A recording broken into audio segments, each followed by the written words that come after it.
We're broadcasting. So she again for the Calvary Chapel channel in the book of Daniel this morning. Let's ask God to help us before we begin here. The scriptures.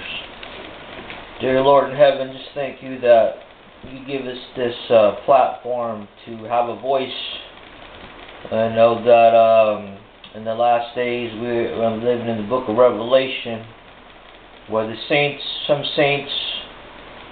some pastors, some priests, some teachers, they're going to be muffled. They're going to try to muffle this message, Lord. We're going to have to speak louder. We're going to turn up the volume up and let everybody know where we stand with this.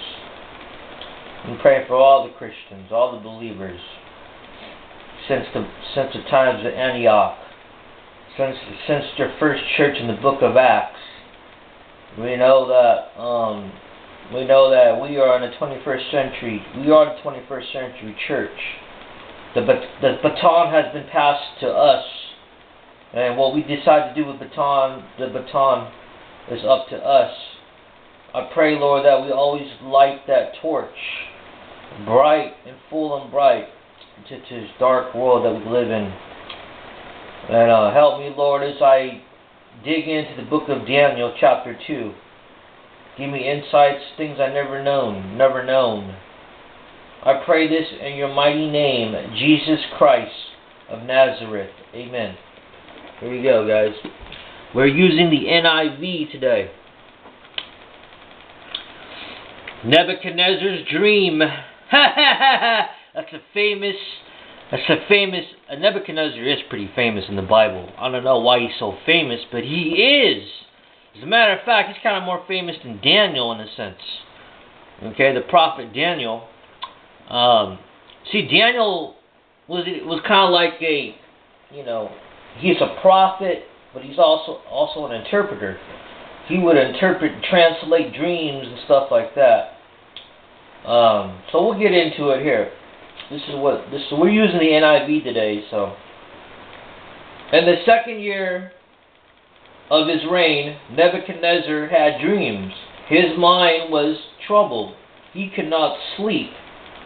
So the king summoned the magicians, enchanters, sorcerers, and astrologers to tell him what he had dreamed. When they came in and stood before the king, he said to them, I have had a dream that troubles me. I want to know what it means. So Nebuchadnezzar, I don't know, but he's kind of like a tool of God, because we read in all the way to Jeremiah, right, where he cleaned out Israel of all the things over there. But to this day, Nebuchadnezzar is not a Christian. Don't get it mixed. Okay, Nebuchadnezzar, even though God used him, okay, Nebuchadnezzar is not a believer.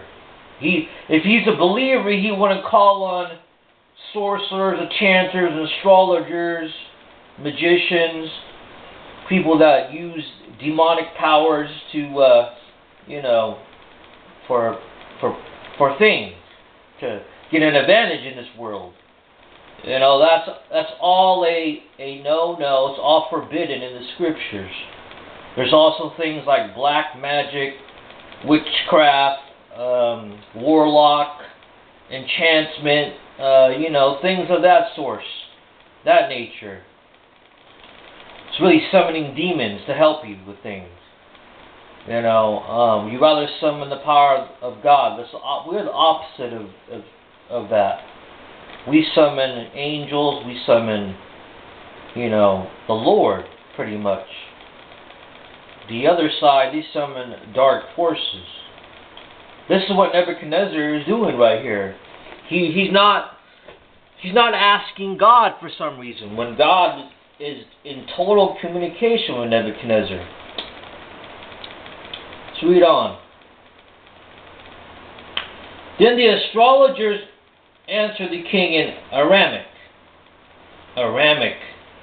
Aramaic is the third language of the Bible. You have Greek, You have Hebrew, and you have Aramaic. Aramaic is a dead language. Nobody speaks Aramaic no more. It's where Arab derives from. Aramaic. O king, live forever. Tell your servants the dream, and we will interpret it. The king replied to the astrologers, this is what I have firmly decided. If you do not tell me what my dream was and interpret it, I will have you cut into pieces, and your houses turned into the piles of rubble. Wow. What is Nebuchadnezzar doing? He's telling them, hey, look, you better tell me what this means, or I'm gonna have you guys chopped up. That's what he's saying here. But if you tell me the dream and explain it, you will receive from me gifts and rewards and great honor. So tell me the dream and interpret for me. So in a sense, for the astrologers, it's do or die. Either you tell him, or he's going to kill you right there. He's not just going to kill you fast. He's going to kill you slowly. He's going to tie you down and give you little incisions, little cuts, so you bleed to death. In a sense, you're going to die slowly, a painful death, messing with the king. That's what he's saying here. Once more they replied, let the king tell his servants the dream, and we will interpret it. Then the king answered, I am certain that you're trying to gain time, because you realize this is what I have firmly decided. If you do not tell me the dream, there is just one penalty for you. You have conspired to tell me misleading and wicked things, hoping the situation will change. So then tell me the dream, and I will know that you can interpret it for me. The astrologers answered the king, there is not a man on earth who can do what the king asks. No king, however great and mighty, has ever asked such a thing of any magician or enchanter or astrologer. What the king asks is too difficult. No one can reveal it to the king except the gods, and they do not live among men. No one can reveal it to the king except the gods, and they do not live among men. This made the king so angry and furious that he ordered the execution of all the wise men of Babylon. So, I don't know why none of these enchanters or astrologers can interpret the message for Nebuchadnezzar. As you know, I guess that tells me there's a limit beyond, because these people are getting powers from demons, right? These astrologers, they're getting their power from demons, and there's a limit what demons can do. There's a limit what demons can reveal to you. The only real source of power is God Almighty Himself that will reveal to you. And demons, they have limits, I guess. That's what that tells me here. And to God there is no limits in His power. So the decrees was issued to put the wise men to death, and men were sent to look for Daniel and his friends to put them to death. When the Architect, the commander of the king's guard, had gone out to put to death the wise men of Babylon, Daniel spoke to them with wisdom and tact. He asked the king's officer, why did the king issue such a harsh decree?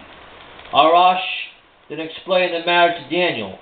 At this, Daniel went in to the king and asked for time, so that he might interpret the dream for him. Then Daniel returned to his house and explained the matter to his friends, Hananiah, Michael, and Azariah. He urged them to plead for mercy from the God of heaven concerning this mystery, so that he and his friends might not be executed with the rest of the wise men of Babylon. During the night, mystery was revealed to Daniel in a vision. Then Daniel praised the God of heaven and said, You know the thing about Nebuchadnezzar? He's a ruthless king. Okay, there are some ruthless rulers in those days, in the Bible days. Nebuchadnezzar was just one of them. He didn't really tolerate anything little. You know, these are some. Even though they got their power from demons, most of them, and Daniel from God. I don't know how he's picking on Daniel now, but he is. He's just mad. He'll pick on any. That's the thing. When you're mad, you don't think straight. You just like lash out on anybody. So he's just mad that these men couldn't tell him what it meant.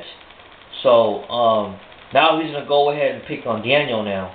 And Daniel was in the group of these enchanters, astrologers. Okay. The king is obviously really angry that nobody can tell him what this means. So he's just gonna just go ahead and just pick everybody off in Babylon now. You know, he's just looking for some people just to lash out on. It sounds like Nebuchadnezzar was ruthless. Let me tell you, he was more. I don't think he's more ruthless than King Herod. King Herod was more ruthless than Nebuchadnezzar because King Herod would kill little babies.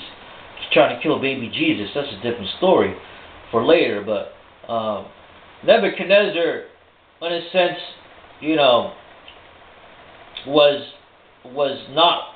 He's kind of like a Hitler in a sense, a little Hitler if you think about it.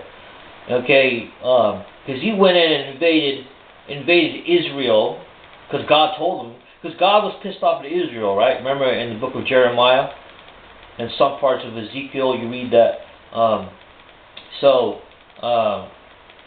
He said, look, they're not listening to me, Nebuchadnezzar. So I know you're not a believer, but I'm gonna use you as a contractor. You're like my little tool here. I'm gonna use you to clean out Israel for me of these Judas Jews that are there, and I want you to go ahead and clean house for me. And that's what Nebuchadnezzar did. I don't know what was the conversation between him and God, but something happened because we didn't read about Nebuchadnezzar until later at the end of Ezekiel. Nebuchadnezzar disappeared. We're like, where is he at? Well, I thought we were going to read some more about him, But now he's in Daniel. He's in the book of Daniel now, all of a sudden. He reappeared again. He disappeared for many chapters. Okay, he probably was in hibernation or something. I don't know what he was doing.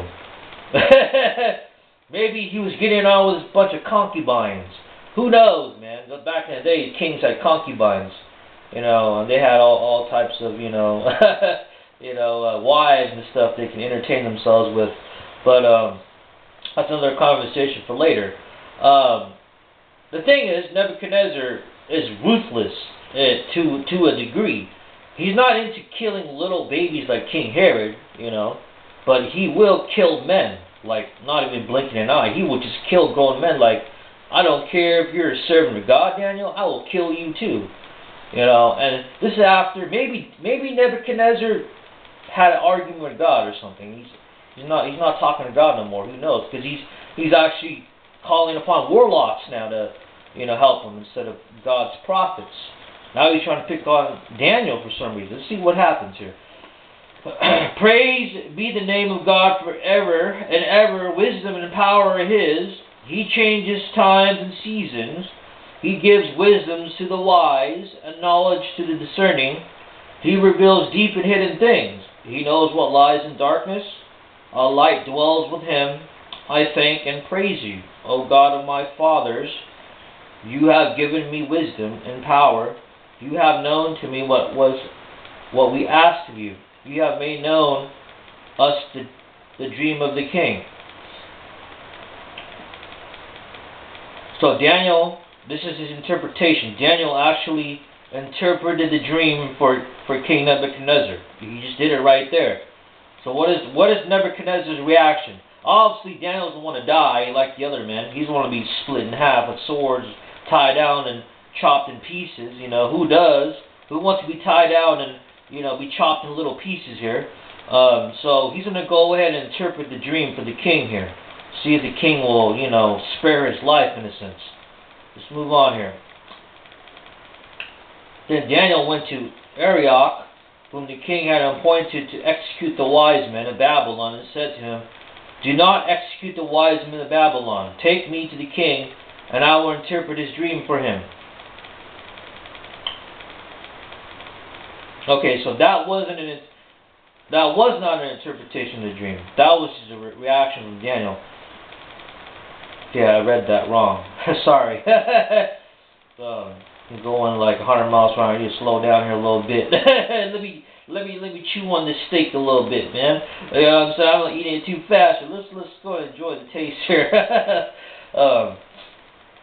Anyhow, I'm drinking coffee, so you know when you drink coffee, you kind of go like faster than the regular speed here.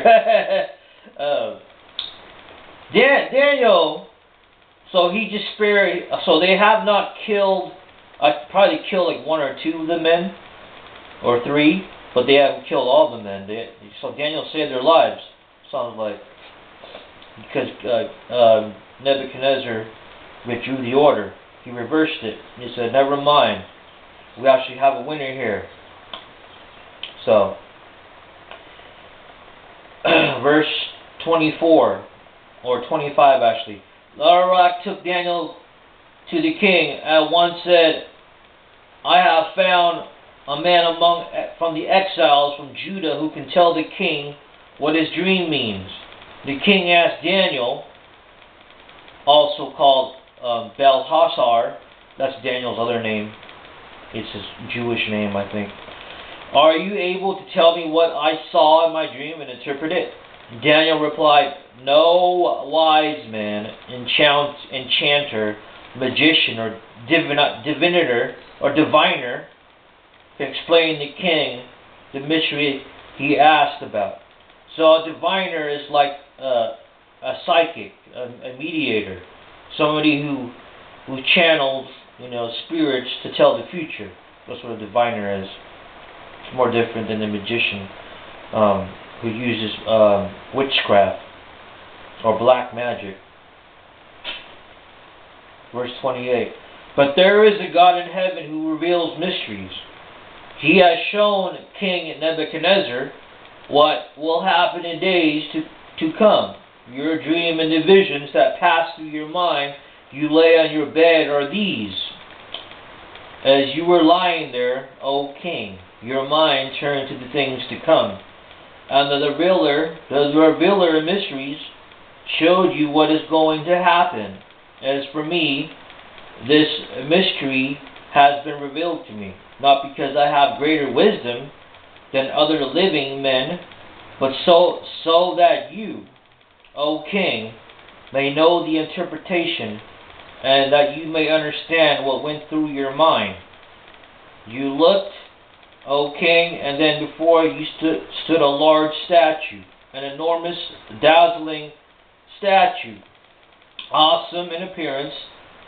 The head of the statue was made of pure gold, its chest and arms of silver, its belly and thighs of bronze, its legs of iron, its feet partly of iron and partly of baked clay. While you were watching, a rock was cut out, but not by human hands. It struck the statue on its feet of iron and clay and smashed them. Then the iron, the clay, the bronze, the silver, and the gold were broken to pieces at the same time, and became like chaff on a threshing floor in the summer. The wind swept them away without leaving a trace. But the rock that struck the statue became a huge mountain and filled with the whole earth. This was the dream. And now we were interpreted to the king. You, O king, are the King of kings. The God of heaven has given you dominion and power, might and glory. In your hands he has placed mankind and the beasts of the field and the birds of the air. Wherever they live, he has made you ruler over them all. You are the head of gold. After you, another king will rise. inferior to yours. Next, our third kingdom, one of bronze, will rule over the whole earth. Finally, there will be a fourth kingdom, such as iron, for iron breaks and smashes everything, and as an iron breaks things to pieces, so it will crush and break all the others. Just as you saw that the feet and toes were partly of baked clay and partly of iron, so this will be a divided kingdom. Yet it will have some of the strength of iron in it. Even if you saw iron mixed with clay, as the toes were partly iron and partly clay, so this kingdom will be partly strong and partly brittle. Just as you saw the iron mixed with baked clay, so the people will be a mixture and will not remain united, and more than the iron mixes with clay. So this is actually the actual interpretation of Daniel's, for the king. I don't think King Nebuchadnezzar is happy hearing that he's going to be invaded by another king. I'm thinking Nebuchadnezzar's probably in his 80s, I'm thinking. That's probably his 70 or 80 or even 90 years old, still ruling Babylon. Okay? So he's sitting there on his throne listening to Daniel here. Okay? And Daniel's telling him that your time is going to be up soon, Nebuchadnezzar. Before you die, there's going to be another king ruling over you. He's going to invade you. Just as you invaded other kings, another king's going to invade you now. You're going to be pretty much dethroned. So I think this is what I predict. I don't know if this... I'm not a prophet. I'm just a disciple here. The thing, I think the king's going to get so mad at Daniel that he's going to probably hurt Daniel or try to hurt him. So even though Daniel interpreted the dream right, that's not what Nebuchadnezzar wanted to hear. Okay? This little Hitler, they don't want to hear that. He don't want to hear imagine if you were responsible for the death of millions of Jews, just like Hitler, right? And do you think Hitler would be happy to hear that he's going to be removed as king of Germany, by this one little prophet of God, but yet this is what the dream meant. This is what the interpretation was. I think we have to do another second session here, second part to this. It's kind of long here, so give me about 30 minutes, and 30 minutes and then we're going to take a break here. We're going to do a second part here. All right. I'm your host, Soshi, with this Calvary Chapel channel. I'll be back in about half an hour.